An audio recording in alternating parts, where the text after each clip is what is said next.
Okay, I think we can get going. Good morning, everyone, or good afternoon or good evening, wherever you are in this world. Thank you for joining the webinar for Lights, Camera, Action, Creating Technology-Enhanced Items that are ready for prime time. I'd like to introduce my friend and colleague, Belinda Brunner. I first worked with Belinda at ophthalmology assistant certification many years ago, and I'm grateful for the opportunity to work with her again. She has many years of experience in developing high stakes assessment, both for education and for certification, especially how to attack that in creative ways to come up with new, creative, and high fidelity items. And with that, go ahead, Belinda. Great, thanks, Nate. And I'm happy to be with all of you today. So just give me a second and I'm going to share my screen.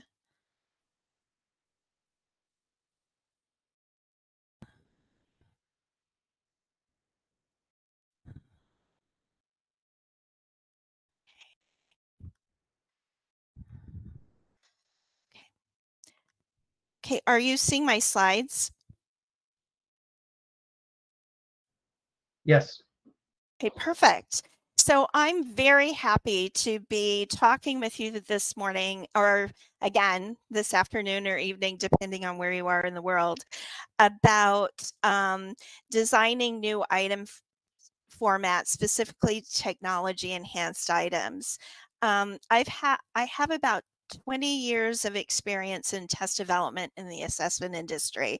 And I have to say that designing new item formats to meet construct needs is one of my favorite assessment activities. Before we get started, just a little bit about ASC, if you're not familiar with Assessment Systems Corporation or the CEO, Nate Thompson, who just introduced me. I know that he's a familiar face to a lot of you.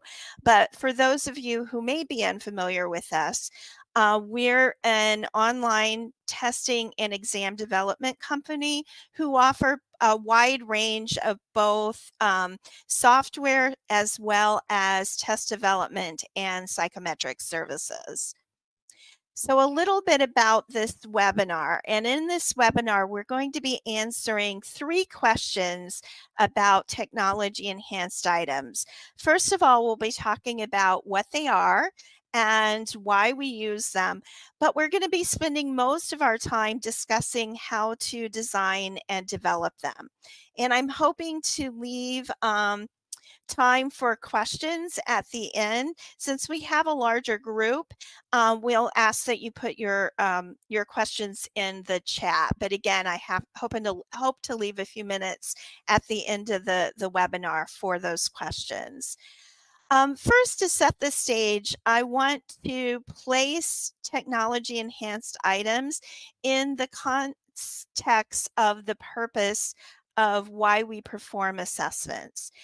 And the purpose of any assessment, regardless of what it is problem solving. The particular problem to be solved depends upon the type of test you have.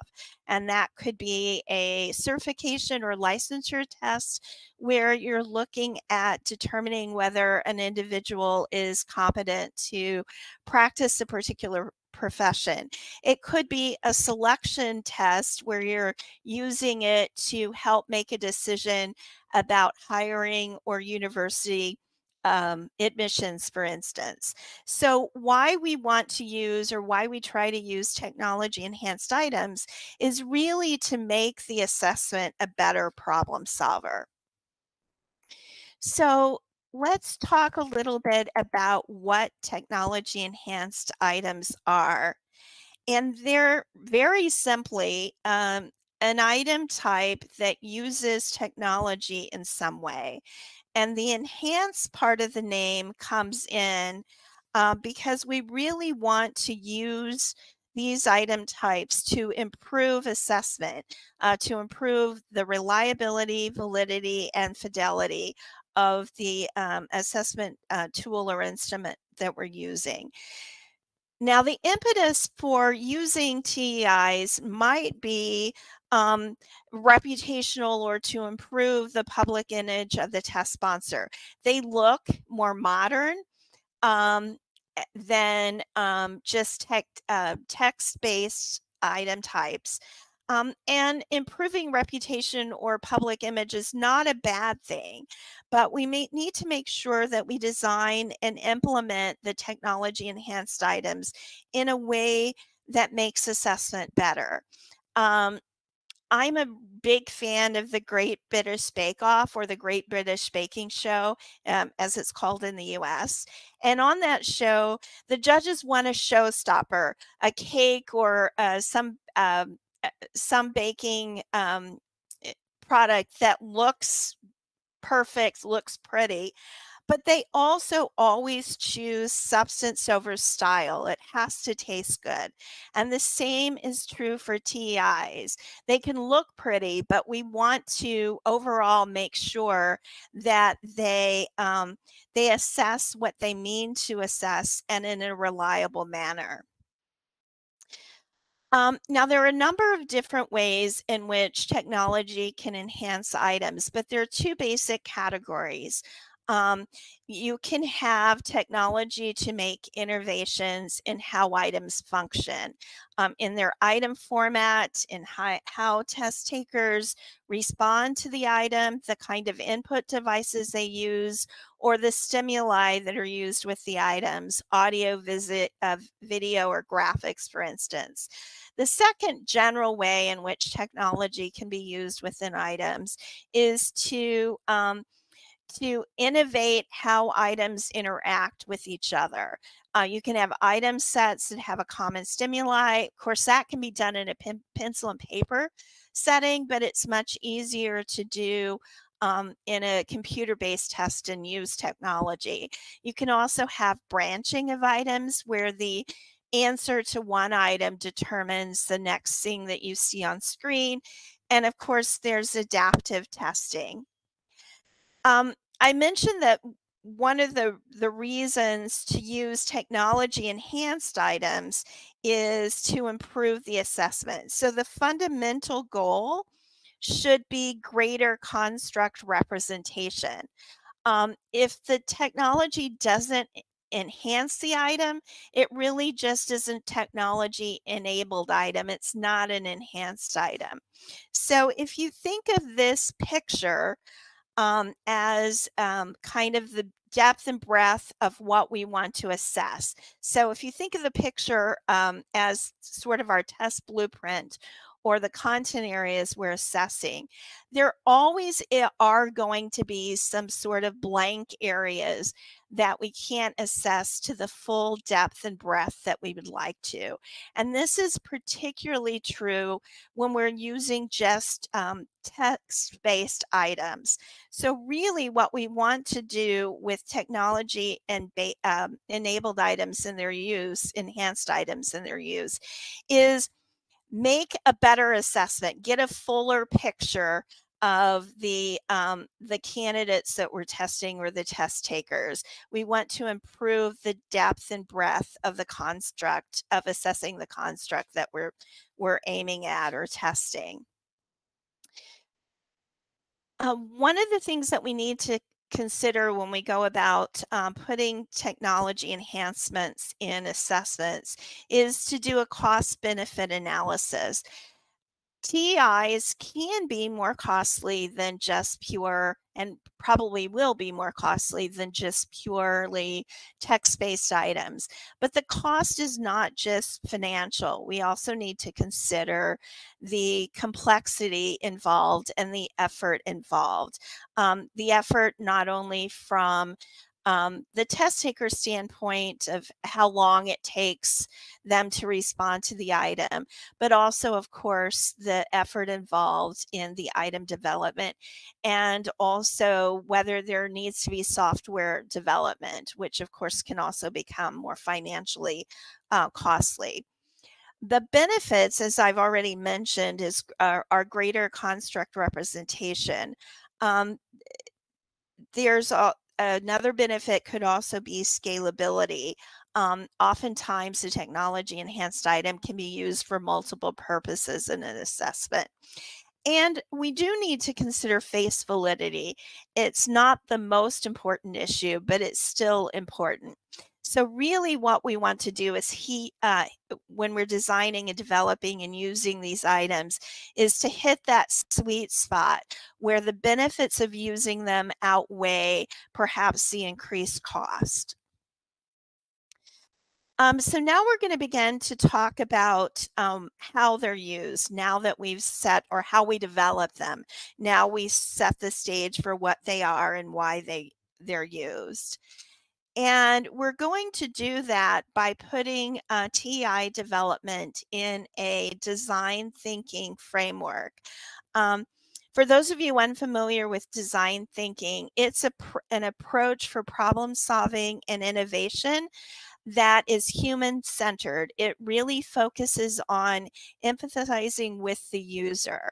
And in using a design thinking framework for item development, our users are not only our test takers, but it's also the test sponsor and the psychometricians and the content developers and the item authors. So we're using user in sort of a global sense. There are a number of different models for the process for using design thinking, but the one I really like is put forth by Leidke and Ogilvy in their book, Designing for Growth. And it actually is based upon 4 stages that deal with 4 very simple what questions. And there is those are what is, what's the current state, what if, coming up with ideas of how we could use items differently, what wows, that's making some choices and prototyping. And then finally, the final what question is what works, and that involves pilot testing and trying it out. So we're going to talk about now and spend the bulk of the rest of the webinar talking about all of those stages and the tools and the techniques which you can use within each of them. So the first stage is really taking a look at and scrutinizing your current reality. What are we doing right now? And what opportunities for better measurement exist?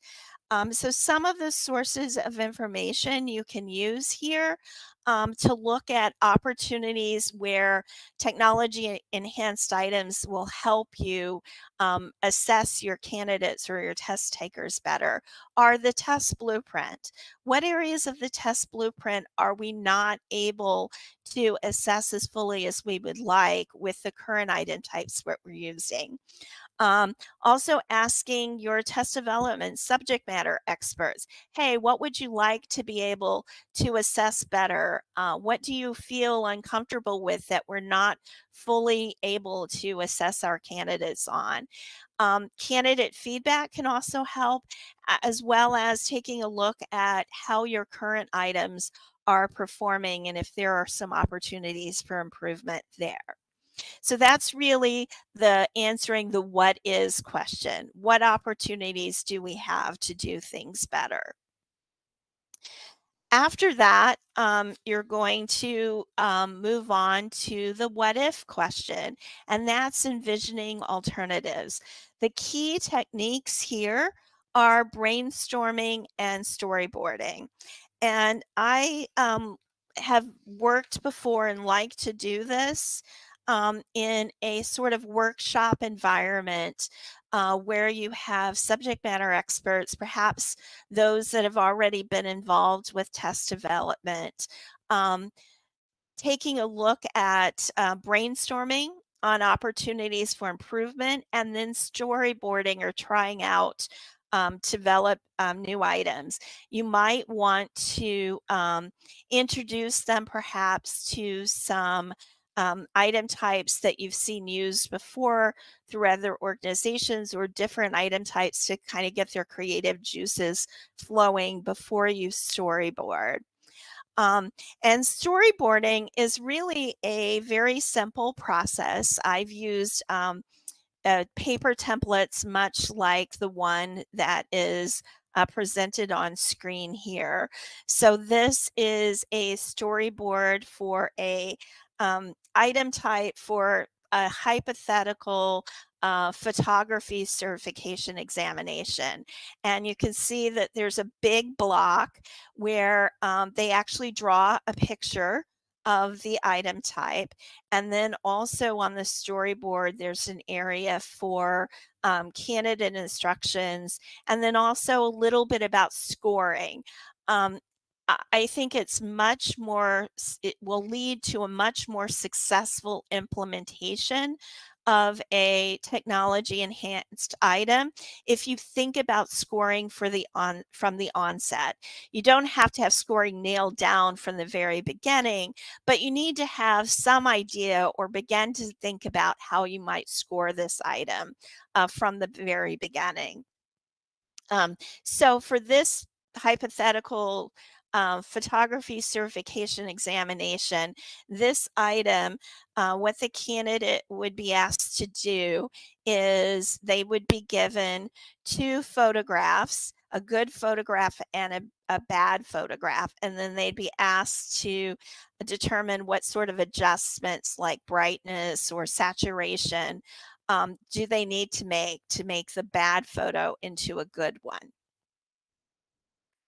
So once you have a number of storyboards, the last time I did this, we had, I think, a 1.5-day workshop and spent not all of that discussing storyboards. We spent some time doing other discussions and setting the stage. And I think we developed maybe using groups of 2 or 3 subject matter experts working together in 4 or 5 groups.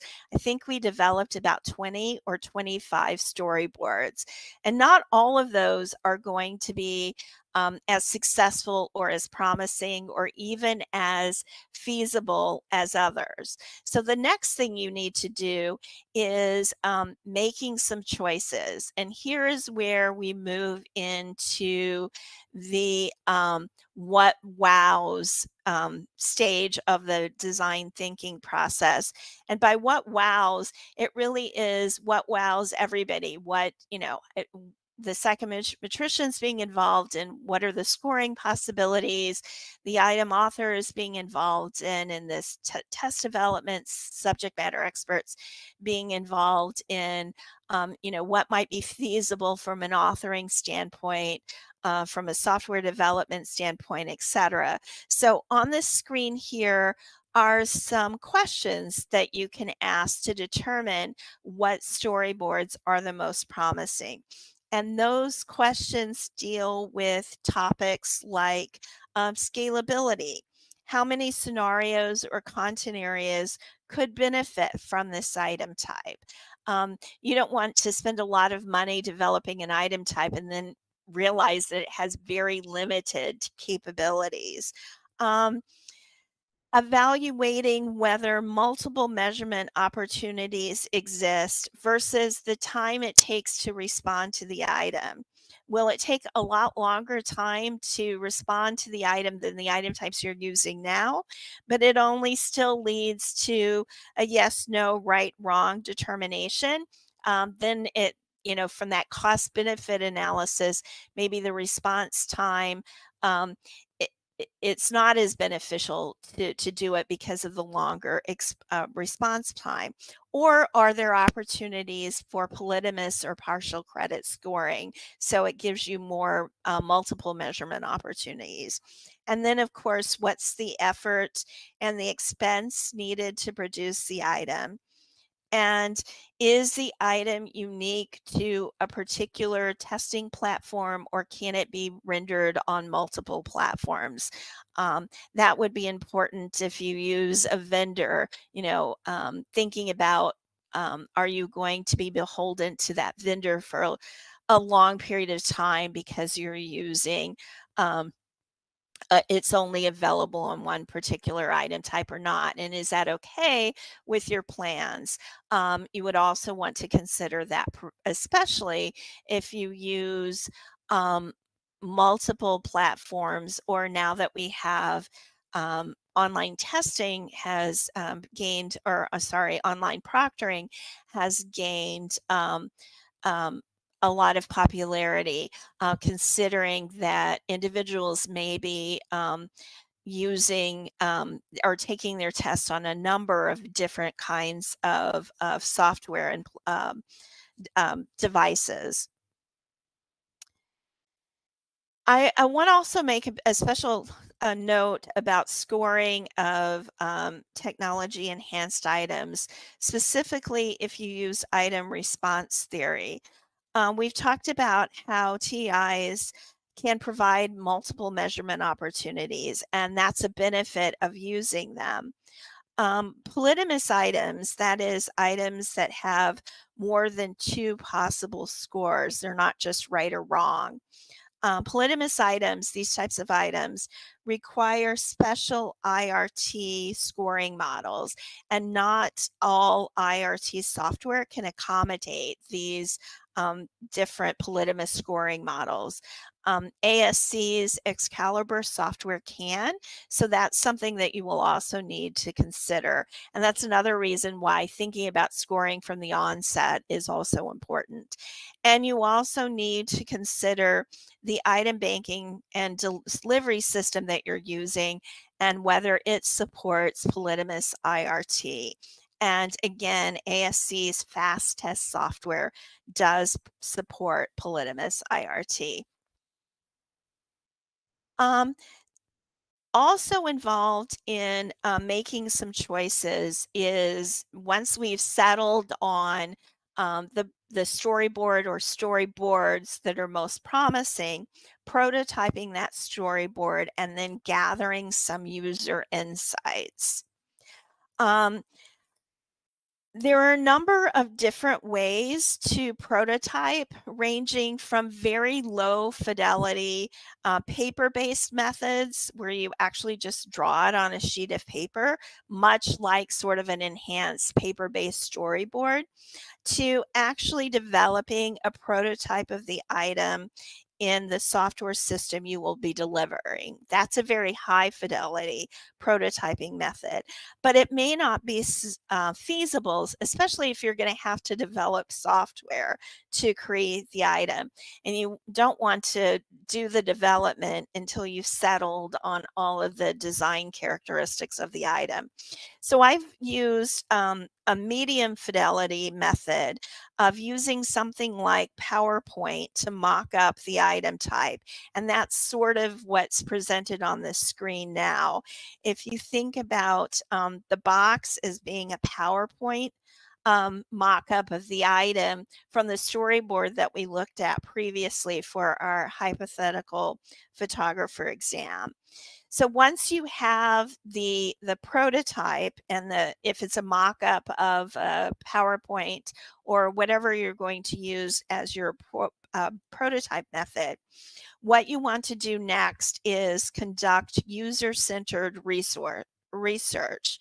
And you can do this by showing the prototype to a sample of individuals who resemble or is as much like the test taker population as possible. And then one easy way of doing this, because you don't require a large sample size, is to use the think out loud method, in which you present the prototype to each subject or each individual, and you ask them to think out loud, sort of free flow thinking of everything they're thinking about as they see and interact with the item. And this type of research, it can be done, as I said, with a small sample size, but you still get a wealth of information. So if you look at this prototype, we have the stem, we have the 2 photos, and then we have the response area where the candidate would be asked about potential adjustments that should be made to photo A. So if we were using the think out loud method, we would present this to each subject and ask them to sort of talk through out loud their thoughts of what they're thinking about, things they're confused about, questions they have as they're looking at this item type on screen. So let's pretend that we did the usability study using the think out loud method and got feedback that we needed to use to alter and improve the item. So in our hypothetical case, we saw that the subjects that we were using in the usability study were confused about how they needed to respond to the items and whether they needed to respond to each row of potential adjustments or could they leave something blank. So to improve that, and this on screen is a new improved item, we've changed the STEM a little bit by specifically directing them to that each action, they needed to make a determination for each of the elements of how they would make photo A look like photo B. And then we put a direction right in and above the box that they needed to check a box for each row. We also added a no change category. So specifically, they could make a decision on each row to try to improve the item and make it less confusing about how they needed to respond. So once you've done that and you've settled on a prototype and something that works for you, and I should say that the usability study and the information you gain can also be used not only to improve the prototype, but you can use that kind of information in your, if you're going to need to develop a tutorial, what needs to be put into the tutorial to create item writing guidelines for item authors of things that they need to consider. So once you have all of that, then you also need to enter then the last phase of the design thinking framework, and that's testing and trying it out. And in trying it out, you'll document any software requirements. What do we, if we're going to have to do software development, what do we want the specific item type software to do? You'll need to actually develop then the technology enhanced item so that you can not only author it, but also deliver it. And then you conduct a pilot test. Let's talk a little bit about the requirements documentation. I like using user stories because they are easy for everyone involved in the item development process to understand. What a user story is, if you're unfamiliar with it, it's just a non-technical way of writing a requirement from the user or the customer perspective. And the sort of format that you use is, as a user or a customer, I want to, what's your goal? And then why do you want to do that? So on this, the next slide, I have some examples of user stories that for the particular item type that we saw the storyboard and the pilot and the prototype of. And you notice that these user stories are written both from the authoring and the delivery perspective, and they're also written from different types of user perspectives. So for example, the first one is, as a content development, I want the response instructions to be templated so there is a consistency across the items. you don't want to have your item authors have to write out each time in the item, for instance, check all boxes that apply. So if that can be templated some way, you know that the instructions are consistent across all items. So that's just an example of a user story that could be developed from an authoring perspective. And you can see that it's written in a really simple way, but it explains to everybody involved what you want to happen and why it's important, the reason for this requirement. Then there are 3 samples of user stories written for delivery, and they're from either the test taker perspective or the psychometrician perspective. So the 2 for the test taker perspective is, again, for this particular item type. As a test taker, I want to view the 2 photos side by side so that I can compare them. So that lets you know that you want the photos to be in a horizontal position rather than side by side.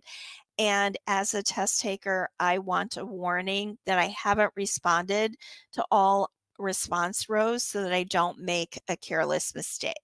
So some sort of warning before they move away from the screen that they still need to make some responses, that they haven't completely answered the question. And then the last one, as an example, is as a psychometrician, I want to evaluate each row of the response separately so that a response value indicating the number of correct responses can be returned. So here we're indicating what we want to look like as a result from a psychometric perspective. So once you have the software developed and you have a pilot test ready to go, or a test or sample of the item ready to go, you want to conduct pilot testing. Ideally, pilot testing should be performed under the same testing conditions as when the items are operational. You want as much as possible, not only for the test taker population, the population that you're using for the pilot test to be as the same as the population of candidates who would be taking the real test, quote unquote. But you also want their motivations to be as close as possible to the real testing scenario or situations. So the best case scenario would be that you could potentially pilot test this this item type during the normal administration of the examination as a pretest, for instance. But if you can't do that, and feasibility, there may be some reasons why you can't. Just try to get the test taking population and the conditions as similar to the real world as possible. And you're going to be conducting the pilot test to see how the items perform, to gather some item statistics. So some special considerations are things that you want to take a look at. As I mentioned, sometimes the technology enhanced items can take longer to respond to than other item types. So you want to look at response time, and does it have the potential to, does the use of these item types then have the potential to introduce speededness? That's the extent to which a time limit imposed on the test affects candidate performance. So if speededness is something it might introduce, how can you counter or combat that? And you also want to look at comparison of interface differences. Does the item performer look different across different kinds of interfaces? Again, that is particularly important in today's environment where we have many more dual delivery administrations. By that, I mean that they could be delivered in a test center, but they could also be delivered through online proctoring where the candidates are using their own devices. And so you want to think about things like screen resolution and how that might affect the item. Just do a comparison of item performances across those different kinds of interface differences, because you don't want to introduce measurement error based upon there being differences in how the items perform, rather than the test taker performance across these different interfaces. And lastly, before we get to the questions, and I think this is one of the most important considerations from my perspective, is that you should involve a multidisciplinary team from the outset in developing these item types. That would include subject matter experts, content developments, psychometricians, and technical experts like test publishers and software developers. They can all bring something to the table to make sure that these technology enhanced items are developed from the outset, considering all considerations, and that they will work well for everyone. I've done this again in kind of a workshop format, where we've done some initial gathering with the subject matter experts on storyboarding potential item types. We've taken those storyboards away, talked about them with psychometricians and content developers and the technical experts, to make the determination of which is the most promising. And then we've involved all of them in the full range of continuing to develop the technologically enhanced item type, so that everyone is involved for the beginning. You don't want to develop a storyboard or come up with an item type and then realize at the end that it's just not feasible from a technology perspective.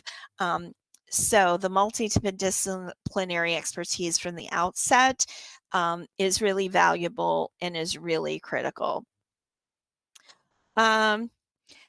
So we will get to questions, but I just want to thank you and have my contact details also on screen. But I'm going to stop sharing now so we can see if there are some questions. And again, put the questions in the chat.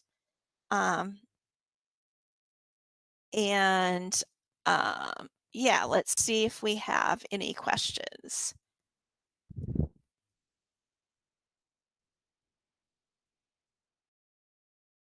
Let's see, Q&A.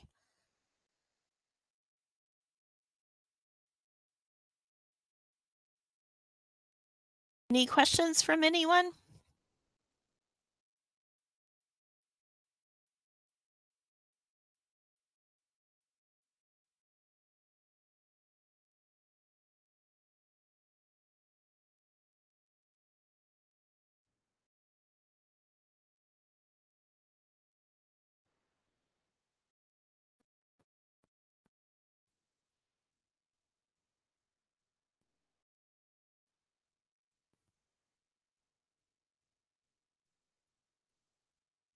Nate, do you see any questions? Yeah, we have one that says it's coming up. They need a second to type it in. Okay, perfect. Thank you.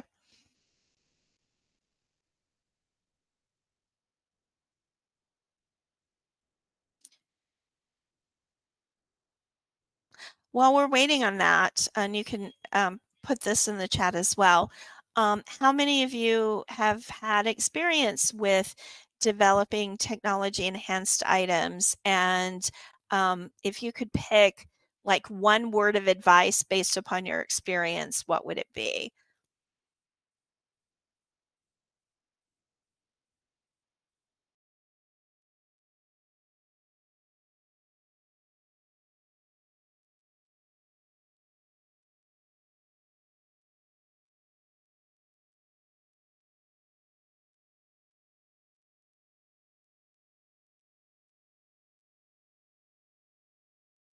There's a couple questions now. First is from Su Zhang. Based on your experience, are polynomous IRT models typically used for selected response TEIs with more than 2 score points? Can you repeat that again? Sorry, Nate. And you might help with this question as well. Oh, basically, is it more common to use polynomous IRT or classical scoring for TEIs with more than 2 points?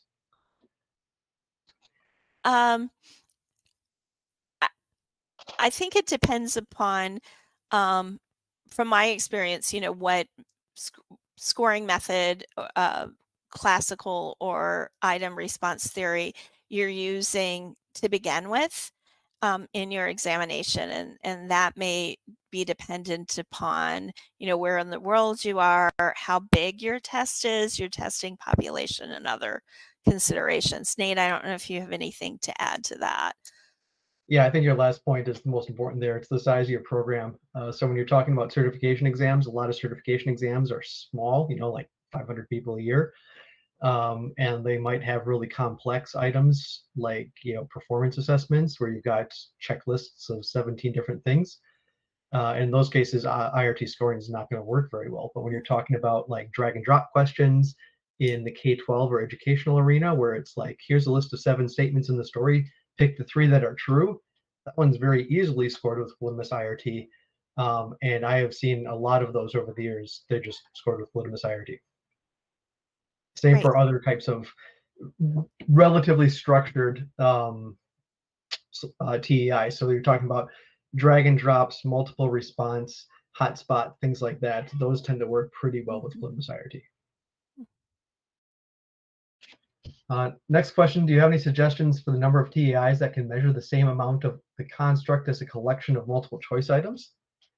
That's a really good question as we're talking about the cost-benefit analysis. I don't think there's any hard analysis on it, but I think it's something you could evaluate individually with yourself by looking at reliability indices or calculating the IRT information. What do you think, Belinda?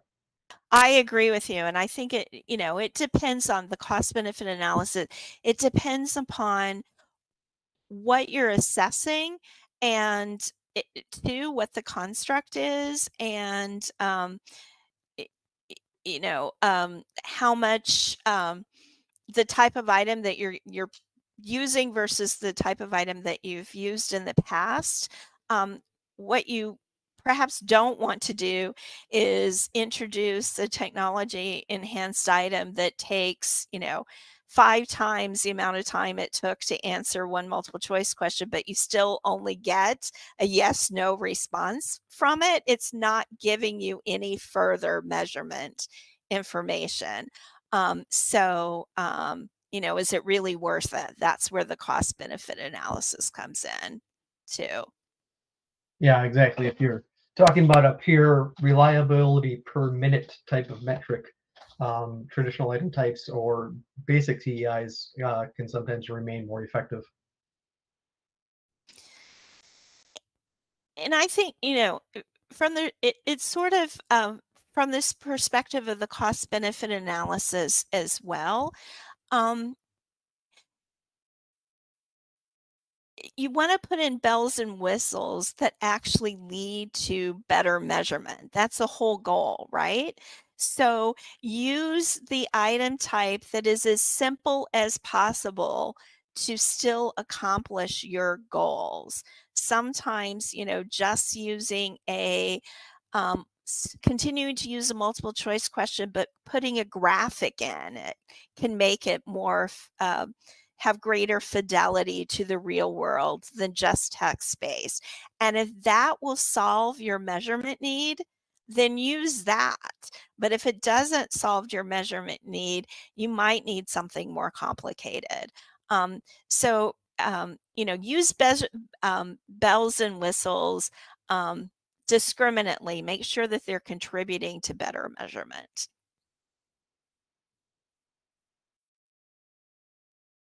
Vernon Ruse says hotspot and hot area question. These are fairly simple, but most software doesn't give feedback on the incorrect options. And I said, yeah, that's probably a good point, especially since IRT, when it comes to scoring these types of things, only thinks about the number of correct ones that were selected. Now you've got, like I said, a list of 7 statements, which 3 are actually happened in the story. Well, that one's only going to be scored 0, 1, 2, 3, and it's not going to give information on the incorrect answers. Yeah, and that is a very important point about kind of the distractors, if you will, in a hotspot or hot area item, and having some way of capturing those. If you divide the rest of the screen up, or you select areas that may be distractors for the items, that will lead you to more information, even from a diagnostic perspective. What do the candidates know? What are their weak spots, et cetera? So that's a really important point. And talking with your test delivering or your item authoring vendors to see if that's something that they can do.